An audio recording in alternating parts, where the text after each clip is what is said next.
If you were able to walk into a room, confident that you would be well received, seen, heard, and appreciated by others, and all it took was a few changes in how you navigate your everyday relationships, would you be willing to make those changes? It is possible to be both fully authentic and to experience the best relationships of your life. Now, here's the host of Navigating Complicated Relationships with behavior expert Mikki Gaffen Stone. Good morning, everyone. I'm delighted that you're here, and welcome everybody who is coming in live, whether that's Facebook or YouTube, or I don't even know all the places we're at now. I know there's more than 450 places where you can find me right now. Like that's pretty wild and kind of intimidating, but let's roll with it. I am your host, Mikki Gaffen Stone, and you're listening to Navigating Complicated Relationships here on the Inspired Choices Network. Today's topic is reconnecting in relationships. And it's a huge topic. So let's see how far we can get today. Do you sometimes feel lost or neglected in your relationships? Do you find yourself wondering where you or they went wrong? Do you wonder if there's nothing to do but walk away with as much dignity and self-respect as you can? Or do you want to reconnect in your relationships?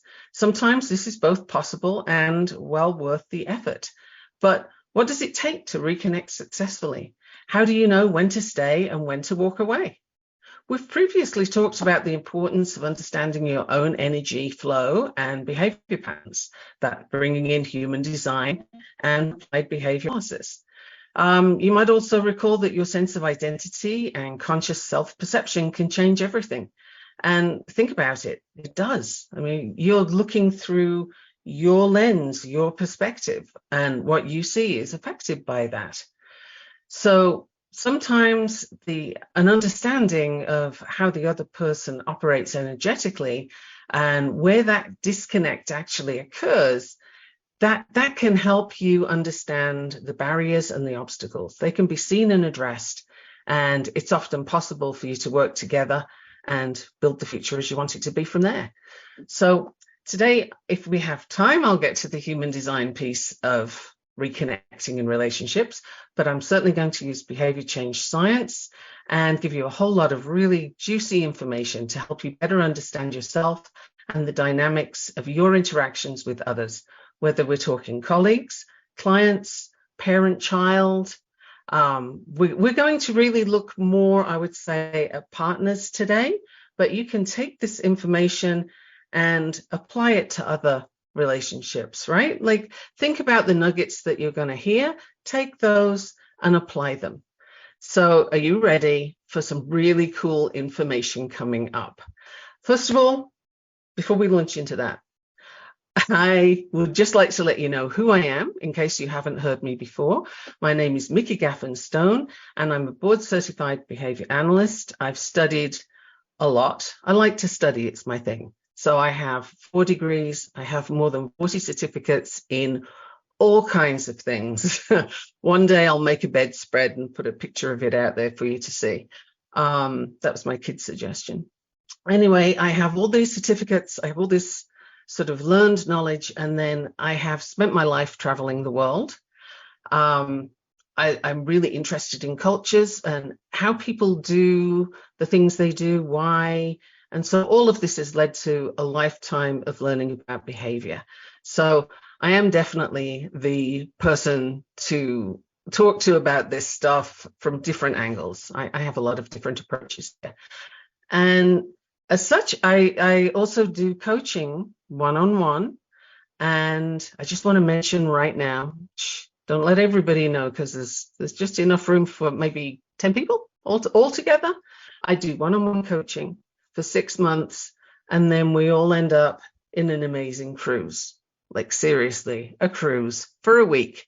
Could be Mediterranean, could be Caribbean. We have to talk about that. So I'm just dropping that little nugget there for you to think of. And there's also group coaching too. So anyway, without further ado, let's launch into some of the juicy information. And the last episode, I talked about the difference between the state of mind and your goal. And a state of mind, state of being, is things like, are you happy today? You know, people often put happy as a goal, but it isn't. It's not something that takes time to work to. It's something you can choose. There's a point to me telling you this, and I'll get there in a moment, but let's just go with happy and state for right now. If you want to put yourself in a happy frame of mind, a happy state, start the day with gratitude and appreciation, because gratitude presupposes abundance, right? If you're coming from a place of, wow, I'm so thankful that I have all these things, I do this thing, I have my health, family, whatever it is you're going to start with, there's lots of things. That puts you in a frame of mind that's positive. Now, from that frame of mind, you can look at your relationships and reconnecting in them, coming from a positive lens, a positive place. Now, I don't know if you're in that place or not, but let me give you an example of a couple that I worked with who were able to be positive about the possibilities. They were having difficulties with each other. They weren't understanding each other, definitely not on the same page. And that their business was struggling. They were looking to move house. That was a struggle, getting the financing. You know, they had issues on so many levels. And each of them was thinking it was the other one that was the problem. The other one was not doing things the way they were supposed to, or they weren't letting them do things the way they were supposed to. You know, there was a lot of story and assumption around that. So we worked together. I used human design as the basis to figure out what the energy patterns were and where they were getting in each other's way and where they could help each other. And in a pretty quick space of time, I would say, a few months really, the two of them understood each other so much better and could recognize the sort of the talents and the skills that they had missed in the other person and acknowledge them and give them space to develop those. And we've sort of created a safe space where each person could bring forward their concerns and bring forward their strengths and so on. And we ended up with a very sort of functional, happy relationship. And, you know, a few months later now, another 6 months or so, they're doing really well together. They're enjoying their life. They've made that complicated move. Their business is doing well. And most importantly for me, their relationship's doing really well. So what are you bringing to this conversation? How are you thinking about the relationship that you particularly want to reconnect with? Is it something that's, is it a relationship that is sort of just struggling a little and you can find some areas to work on? Is it a communication problem?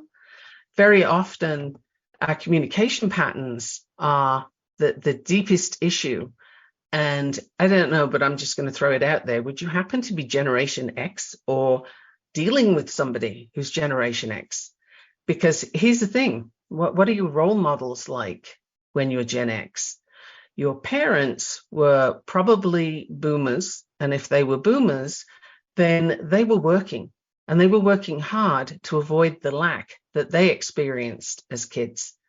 This is what they knew, and they didn't realize that, you know, giving the child a door key and saying, hey, get yourself some breakfast, go to school, come back later and don't burn the house down, wasn't really parenting. You know, it was not really connecting on important levels. And this left some big gaps. There was a lot of expectation and not a lot of how to. Now, fast forward to our relationships right now, and there's some dysfunction, there's some disconnection in relationships because we don't really have a template for how to do that. It wasn't modeled for us. So think of your role models and think of their relationships. How did that go for them? How is it going for them? Are you, in fact, having a problem with somebody who's in Generation X? If so, understand that they're coming from a difficult place. It's a case of, well, we're not going to tell you how to do things. You just have to kind of get it out of the ether. So if you don't have a good role model there, who can you think of that does have a good functioning relationship that you've seen, you've witnessed in action, what do they do that's different to you? Just think about that and make a little note somewhere. I'm hoping you've still got the notepad from last week. Make a little note somewhere to revisit this later and think about that person or those people. What do they do? How do they show up? How much focus do they have on the other person? Because I would bet that their focus is very much on the other person. What are they saying? What do they need? They're very attentive because they don't want to miss something important. So that's just a thought for you to consider. And here's another thing, your values. Have you figured out your values? I mean, people bandy the word around a lot, and people will say things like, oh yes, my values are honesty, integrity, I don't know, looking after other people.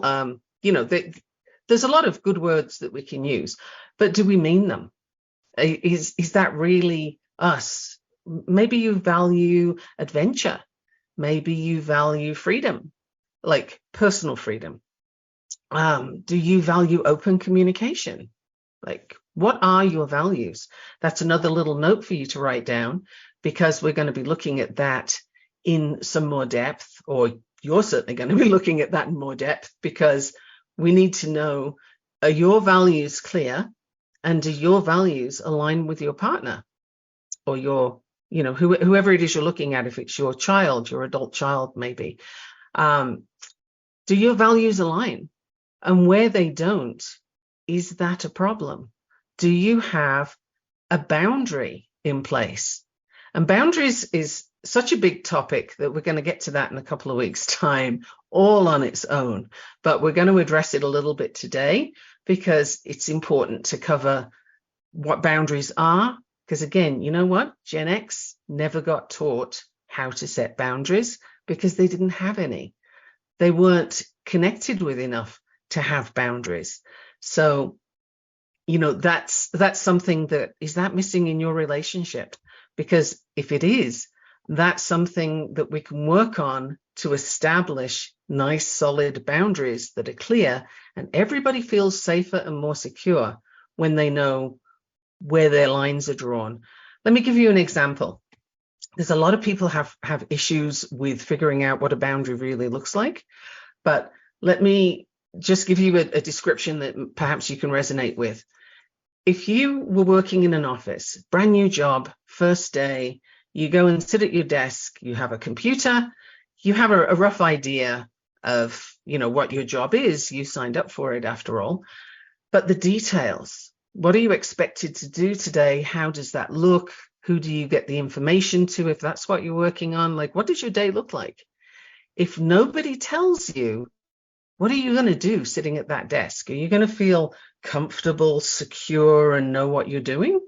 Or would you rather somebody came and said, okay, these are the things I need you to do. This is what it looks like. This is where you do them. And this is the time frame I want them done by.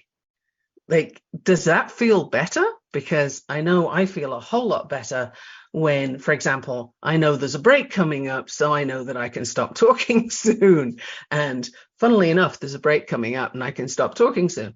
But, it's really good to have boundaries. So after the break, we are going to talk about that some more and carry on, hopefully, with some questions if you have some. I did bring a couple of questions in with me today. So I will see you after the break. Don't go anywhere. Hang on, there's more. I will talk to you soon. What if your relationships could be a source of delight instead of a source of struggle? In a world where human interactions are anything but straightforward, tuning in to Navigating Complicated Relationships with behavior expert Mikki Gaffen Stone will offer you insights, tools, and a whole new level of understanding for you to use right now. Listen for Navigating Complicated Relationships with Mikki Gaffen Stone, Wednesdays at 12 p.m. Eastern, 11 a.m. Central, 10 a.m. Mountain, 9 a.m. Pacific on InspiredChoicesNetwork.com.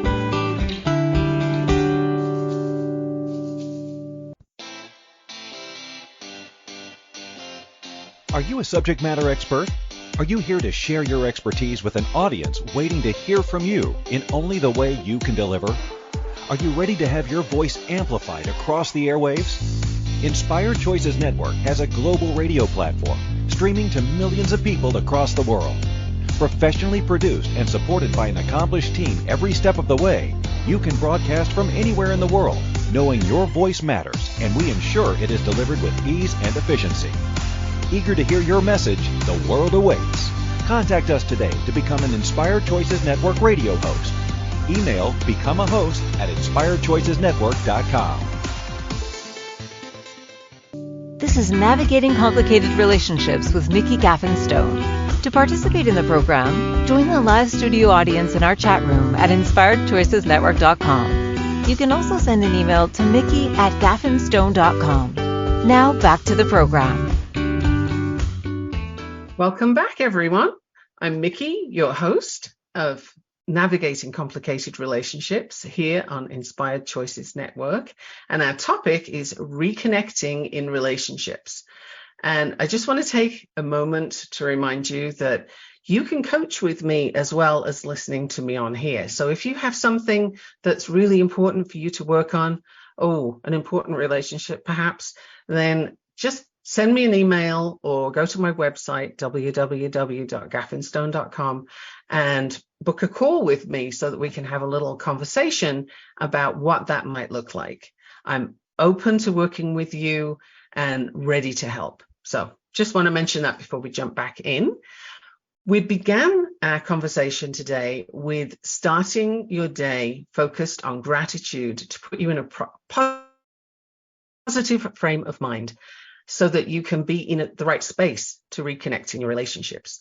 Because if you're coming at this from a place of, that person always does this, or they never do that, or they think something, then you're really not going to get very far. It's like stubbing your toe and expecting to run a marathon. It's not comfortable and you just can't move forward from there. So starting with gratitude is going to help you because, very often our communication patterns are the deepest issue in the relationship. And if you're coming at that from a negative frame of mind, you're going to be stuck there for a while. That's just a basic, you can see how that would work. Also, role models.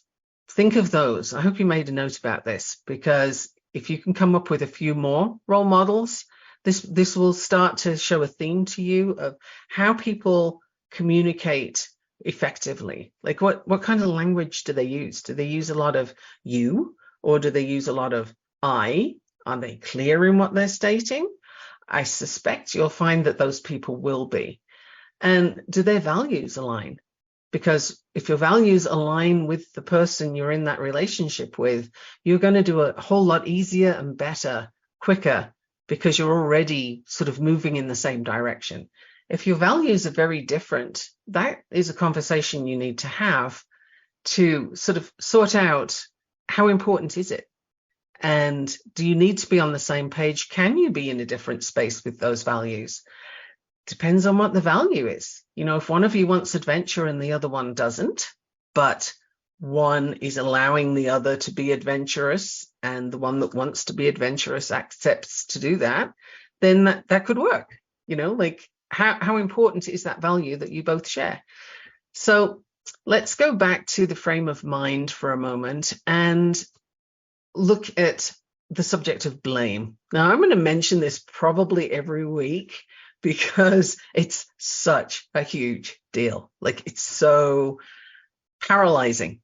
Blame just drives me nuts. Whenever I see it somewhere, it's stopping the person who's doing the blaming, because you're giving your power away. You're saying, oh, that's not anything I can do anything about because you did it, it's your fault.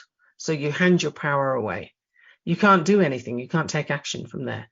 If you're the person being blamed and you accept that blame, then you too can't do anything because you're busy beating yourself up or buying into these stories about how awful you are, and you're stuck in blame.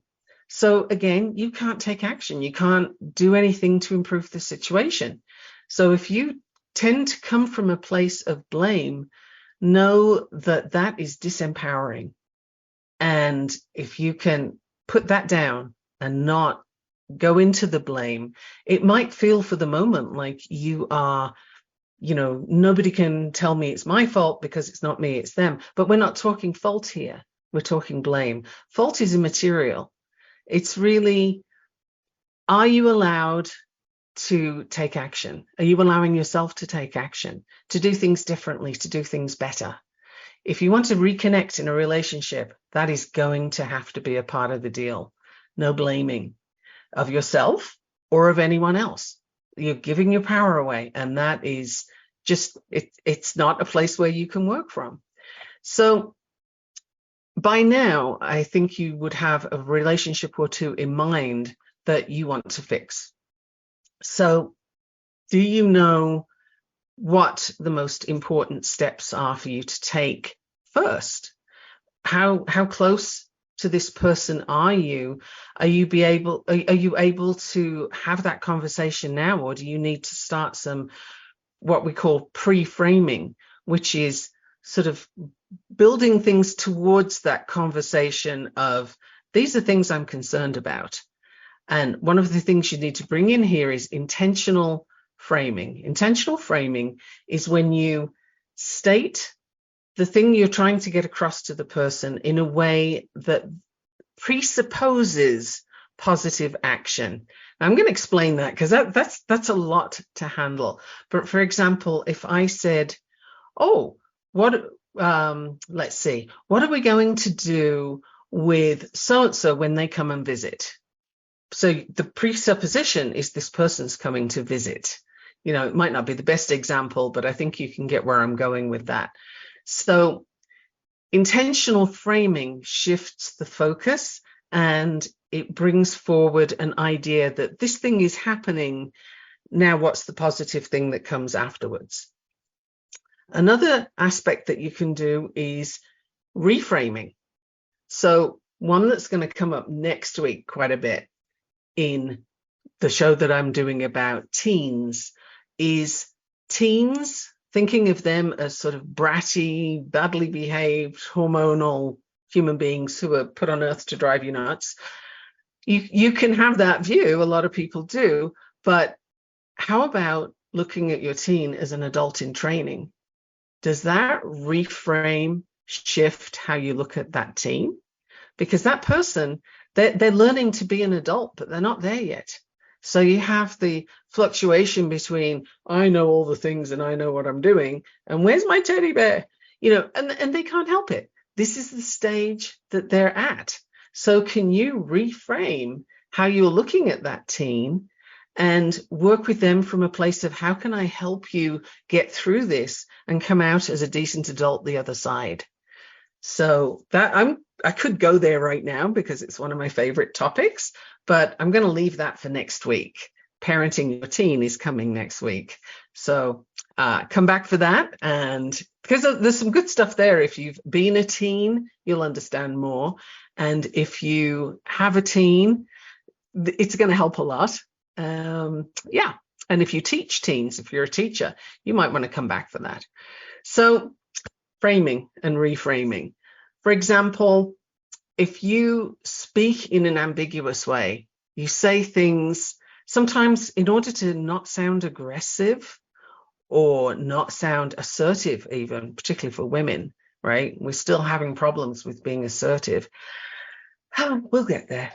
But if you speak with a lot of ambiguity, it could mean this, could mean that, you're leaving it kind of unclear, then you're absolutely leaving yourself open to all kinds of interpretation that is probably not the one you want.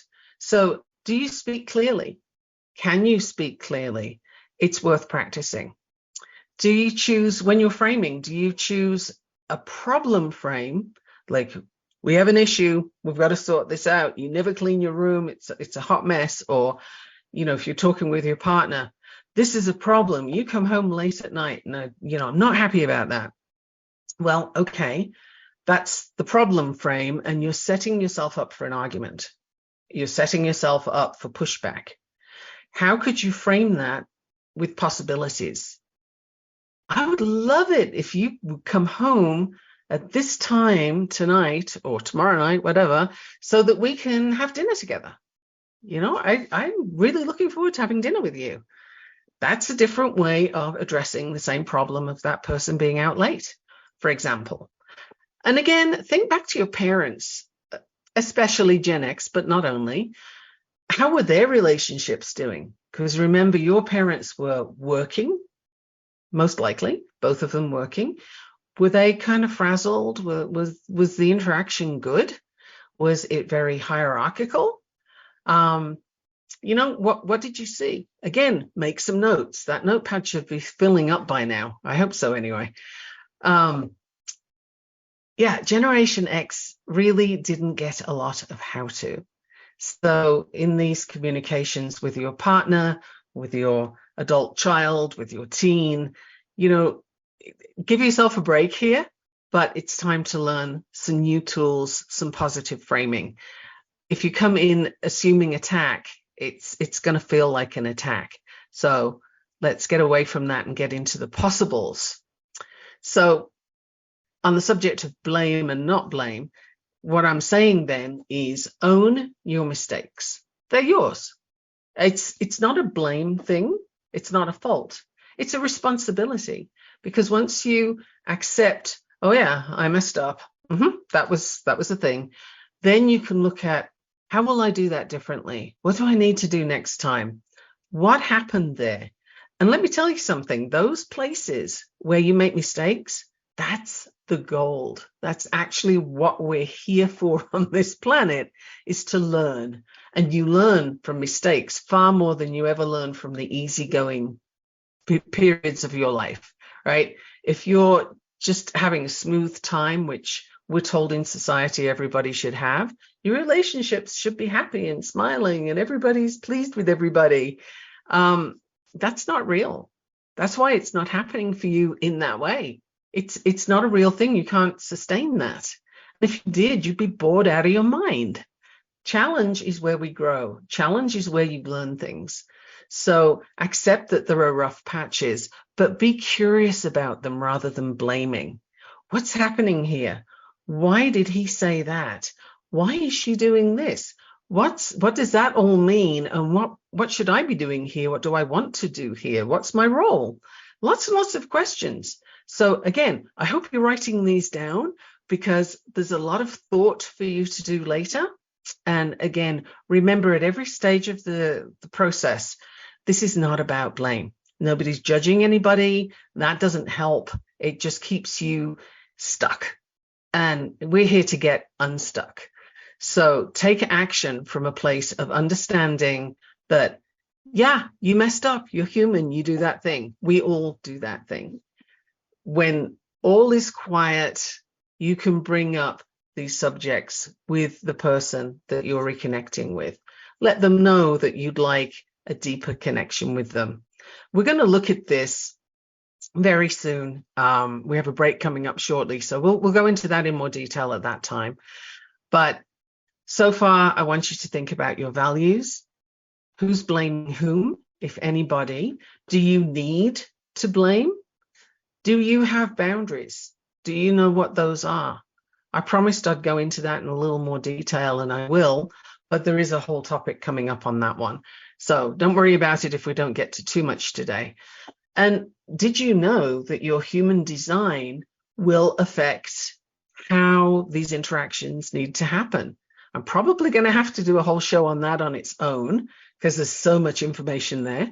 But these are all things for you to think about. So let me know how your questions are going. If you've got questions to let me have now, let me have them now, or send them to me on social media. I'm available. Just look up Mikki Gaffen Stone and you will find me. Don't go anywhere. I will see you right after the break. What if your relationships could be a source of delight instead of a source of struggle? In a world where human interactions are anything but straightforward, tuning in to Navigating Complicated Relationships with behavior expert Mikki Gaffen Stone will offer you insights, tools, and a whole new level of understanding for you to use right now. Listen for Navigating Complicated Relationships with Mikki Gaffen Stone Wednesdays at 12 p.m. Eastern, 11 a.m. Central, 10 a.m. Mountain, 9 a.m. Pacific on InspiredChoicesNetwork.com.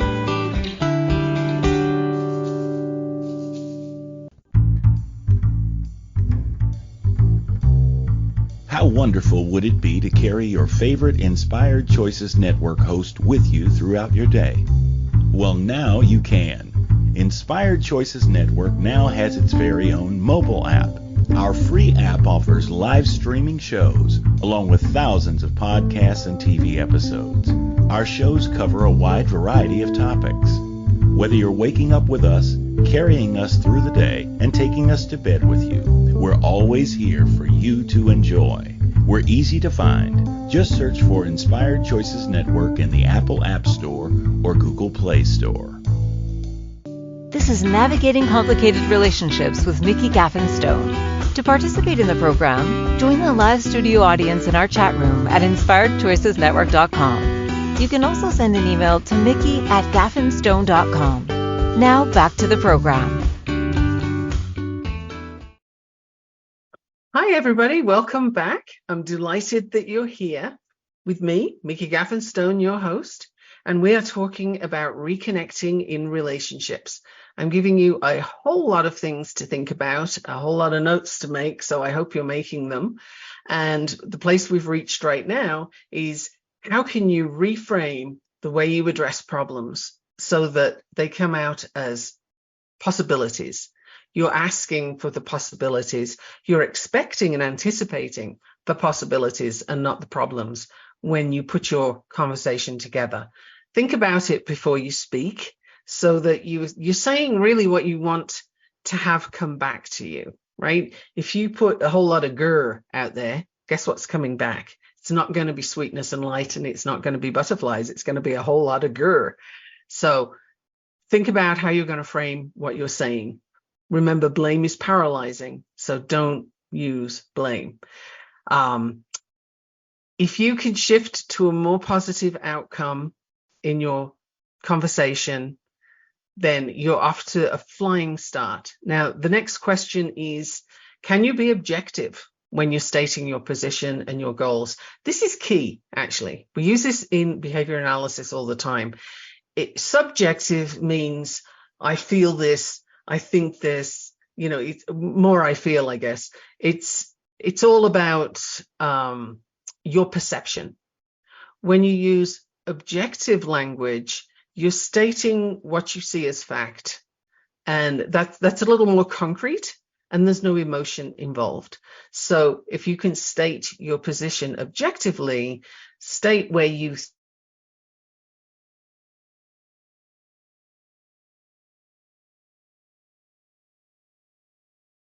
this, how do you see such and such? These are very non-emotional questions and will be very helpful for you. So I'm going to throw a few values questions at you so you get an idea of how you align. And also these are possible flags in your relationship, things that you need to work on. Because sometimes we know a relationship needs a deeper connection or it would benefit from one, but you're not quite sure where or how, or so which bit of it is a problem. I just know I'm not really thrilled, but why am I not?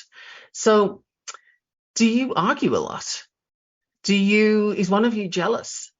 If you're jealous, why? What's the story behind that? There is an insecurity in jealousy that comes from perhaps early childhood experiences. Either way, jealousy is something that's not healthy in a relationship. So there's a flag right there. Work on that. That if it's not something that the person experiencing it is prepared to work on, that might be a deal breaker in a long-term relationship, honestly. Is the person that you're in a relationship with emotionally available? Can you find out more about that if they seem like they're not? Do you have a relationship where you used to be so engaged and you used to do a lot of small things together and say nice things to each other and so on, and now you sort of forgot? You don't do that anymore. What was that? What was that like? Can you recapture that in your mind? What does it look like on a good day? And you can do this in any relationship that you have. Think about the best day that you've had with that person's company. What did that look like? What did you do? Why was it so good? Make some notes. I hope you're filling up your pages right now. Make some notes. Do you confide in that person if it's the right kind of relationship? I mean, if we're talking about a 6-year-old here, maybe don't. But in fact, please don't. They're not old enough for that. But if it's an adult to an adult relationship, your partner, for example, do you confide in them? Do they confide in you? Or would you rather tell your best friend? If you're talking to your best friend before you talk to your partner, I'm going to say that's a sort of, whoa, hang on a minute. Let's have a look at this and see what's happening. Why? Where do you want to reconnect in that relationship? Do you want to connect in that relationship? Have you ever been that connected? Because that is a concern if you're confiding in someone else before you're confiding in your significant other, or not confiding in your significant other. In your conversation, do you now use I more than we? Or does your partner use I more than we? And is that a change from earlier days? Because that can be a sign that there is a disconnection in progress. And again, this is a place where you have a conversation with your significant other about that. Like, why are you saying I when we talk about this particular subject? Just see if they even notice. But it is something for you to pay attention to be aware of. Do you consult each other on big decisions? Now, we all see the memes about, coming home with a huge purchase and then stuffing it in the cupboard and pretending that, oh, that old thing? Yeah, I had that for years. That, on occasion, that might not be such a big deal, but is that something that you do as a habit, that you don't consult each other on big decisions?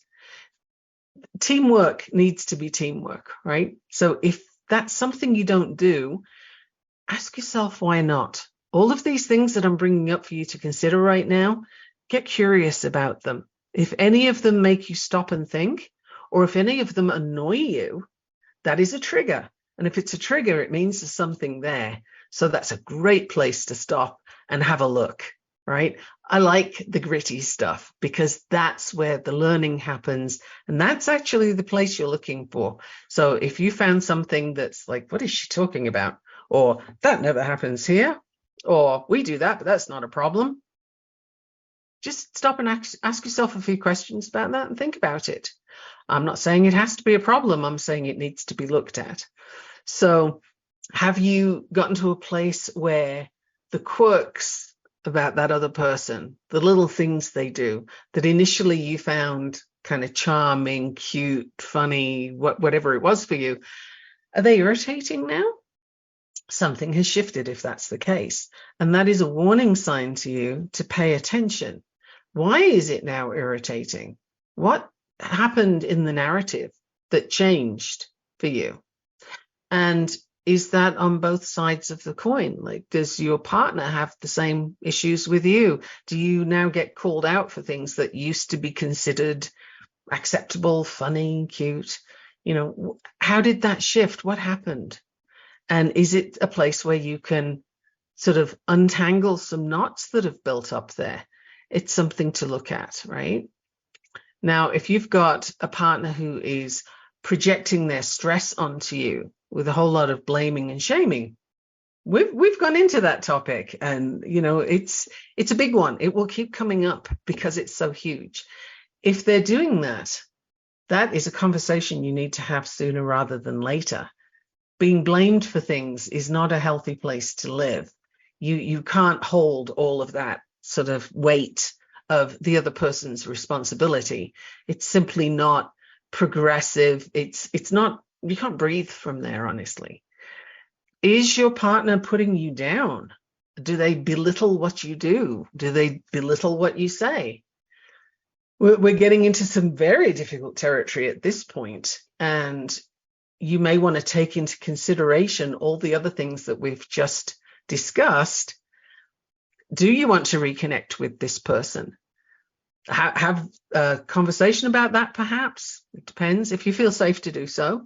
But if someone's putting you down, you're already pretty far along on a very dysfunctional sort of disconnection route. So that's more of a red flag than a yellow flag. That is a concern. Do you lack communication? Do you not talk about things much that you used to talk about? Sitting in silence is fine.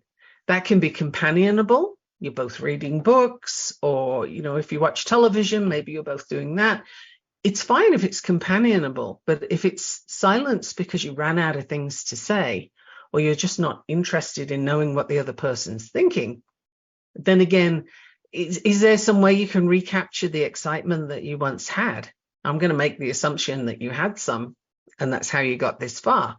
So again, in that case, what did a good day look like? How do you talk when you're coming from a positive frame of mind? What is that happy space? What can you recreate from that? So just sort of don't force any of these thoughts, but really just sort of let your mind wander back to happy times and look as objectively as you can at what was different then to what you're doing now, because there will be differences. And how much of those differences are the two of you sort of slipping into patterns? And if so, can you change them together? Or are you going to make the first change? I don't know. Depends on where you are and what you feel comfortable to do. If the other person won't compromise at all, it's my way or you're wrong. Well, that's another one of those red flags. Like, are you really in the right place? Are you with the right person? And if you really want to stay in a relationship like that, where they won't compromise and they're not really talking to you, and maybe putting you down, like that requires some outside intervention, I would say, because there's a lot of unhealthy mechanisms in there that need unraveling at best, or maybe you need to walk away with as much dignity as you can, and not going down fighting kind of thing, but just heading on out of there. That can also happen, right? Like when we're talking about reconnection, doesn't mean every relationship can or should be saved, but the ones that are worth working on, there's a lot you can do. And just before we head off to a break shortly, I want to bring up the subject of menopause. What? Yeah, really. A lot of marriages go kablooey around menopause time. And this is because a lot of things are happening for the woman. Like her hormones are shifting, the body's changing, all kinds of different things are happening. Sex drive can plummet. There's just, tempers can be frayed. There's a lot of things happening. Do you know what you're looking at? If your partner is going through menopause or has been through menopause, if you're the male partner, do you have any idea what you're coping with? Do you know what she's going through? Two women, do you each know what the other one's going through? Menopause is a subject for you to learn up about, because that can affect relationships hugely and disconnections can happen. So that's a significant point for you to think about in any relationship, whether it's your mother, your sister, your aunt. You'll know somebody who's going to go through menopause at some point. So bear that in mind. Do you need more information on that subject? You might. And there are places where you can get that information. We can get into that at another time, but these are some things for you to think about. So before you have those conversations, I want you to notice, name what your concerns are for yourself, and then be clear about what you want the possibilities to be before you start your conversation. We're going to go to break right now. So I am your host, Mikki Gaffen Stone, with Navigating Complicated Relationships. You're listening to the Inspired Choices Network, and we're all about reconnecting in relationships. Don't go anywhere. I will see you after the break. Thank you for listening. What if your relationships could be a source of delight instead of a source of struggle? In a world where human interactions are anything but straightforward, tuning in to Navigating Complicated Relationships with behavior expert Mikki Gaffen will offer you insights, tools, and a whole new level of understanding for you to use right now. Listen for Navigating Complicated Relationships with Mikki Gaffen Wednesdays at 12 p.m. Eastern, 11 a.m. Central, 10 a.m. Mountain, 9 a.m. Pacific on InspiredChoicesNetwork.com. This is Navigating Complicated Relationships with Mikki Gaffen. To participate in the program, join the live studio audience in our chat room at InspiredChoicesNetwork.com. You can also send an email to Mikki@gaffenstone.com. Now back to the program. Welcome back, everyone. I'm delighted you're still here. Thank you. And if you're tuning in live, that's so exciting. It's a new thing that's been added recently, and we have over 450 places for you to listen in, get this information. You can have replays. You can, any notes that you missed taking, for example, go back and get those things, because all of these are jumping off points for your particular relationship. And they can be used in different relationships too.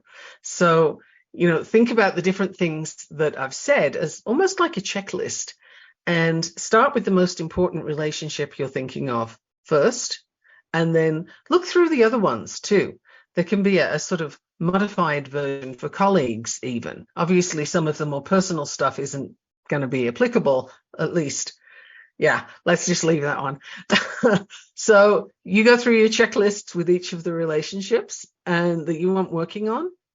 And notice if you have a whole lot of relationships that need working on, the most complicated one might be the one you have with yourself. Perhaps that's the place where you need to come back to and do some work. I recommend that you start with your human design there to discover where your energy patterns are in flow, and whether you've got stories from your childhood, usually it's childhood, that kind of cover up the talent, the gifts, the natural you. They cover you up with these stories of, you can't do that, that's no good, no. And there's a whole lot of negative. Now, while we're on that story very briefly, I do want to point out that the people who give you those conditioning stories, keeping you small, keeping you limited, generally do so trying to keep you safe, right?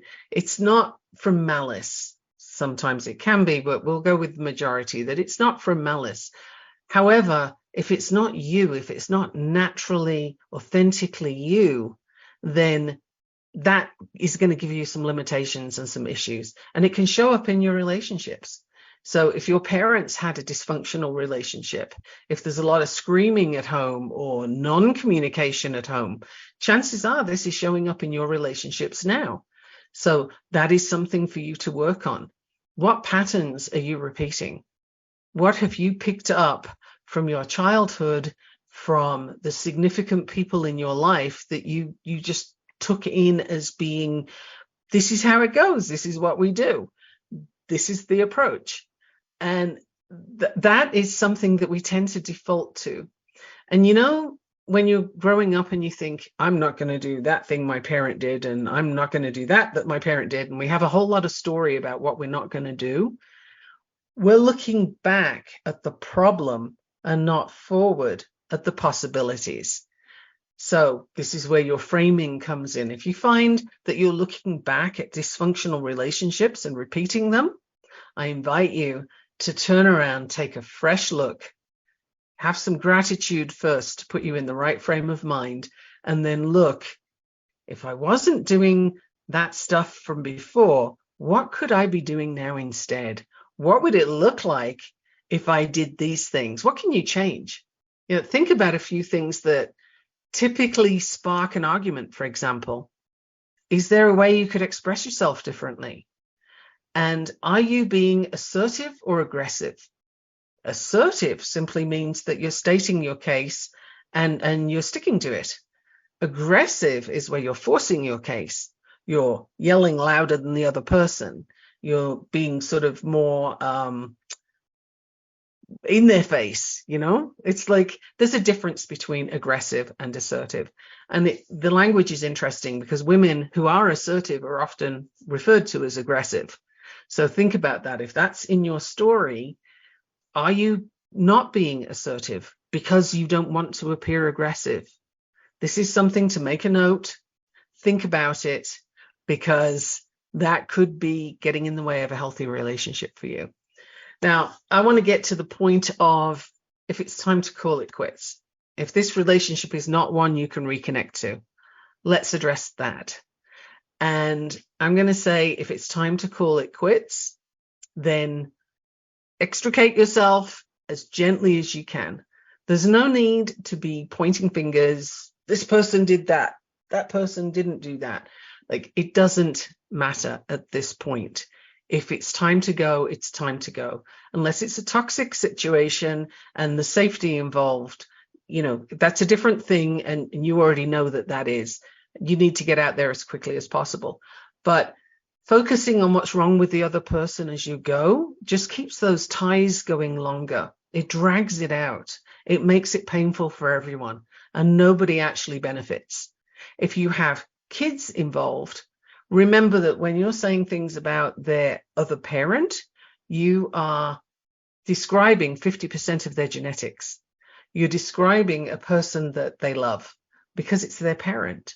So much as you may have all kinds of dark feelings and thoughts about them, don't give them to your kids. Don't let your kids hear it. It doesn't help anyone. It's simply, if you can walk away with a sense of completion of relationship, it might not be the timing that you wanted, but are you now complete? That will give you a whole lot of clarity and the ability to walk away and develop healthy relationships moving forward. So these are things that I would really love for you to keep in mind. And if you know someone who's going through a breakup and they're getting into that fighting energy and yelling at each other and stuff, remind them that their kids are listening. Their kids are learning from this, and their kids will take it into their relationships later in life. So do the thing, get yourself out of there with as much grace and dignity as you can. There's no need to do it differently. Nobody needs to be at fault. And it doesn't matter if they are. It's simply, this is where you've reached. So if that reconnection cannot happen, then disconnect cleanly. That would be my advice. And if you like I said, if you know someone that's having problems with that and you would like help, or if you're having problems with that, I'm available to talk with you. I do one-on-one coaching, and I can help you get through that situation with minimum fallout, at least on your part, because the other thing to remember is you cannot control what the other person does. So even if they are losing their grace, you don't have to lose yours. Okay? So that's when relationships cannot be reconnected. Now, next week's show is all about parenting teens. So talking about connection and reconnection there's going to be a big piece in that about communication with your teens, because this is a crucial time to make sure that you keep a healthy relationship with your teen. You keep connected to them after they leave home. When that person, that adult in training has become an adult, I believe the ideal is for them to want to talk with you voluntarily, not to feel guilted into it, and not to feel that they have to, and not to cut you off, right? I see that happening in so many places, and with some deeper connection, it doesn't have to happen. So that will be next week's show, and I'm looking forward to sharing it with you. Remember, you can find me at my website, which is gaffenstone.com. You can find me on social media. You can email me, Mikki@gaffenstone.com. Send me a message, jump into chat on here, find us live. There's so many places. You'll be tripping all over me. Any questions that you have, I would love you to send them to me. I enjoy asking questions. And if you have a topic that you'd like me to discuss on this show about complicated relationships, let me know and we will address it next time. Thank you for listening to the Navigating Complicated Relationships show. Mikki returns Wednesdays at 12 p.m. Eastern, 11 a.m. Central, 10 a.m. Mountain, 9 a.m. Pacific on InspiredChoicesNetwork.com. Until then, remember, every relationship is a journey, and with the right tools, you can create stronger, more fulfilling connections.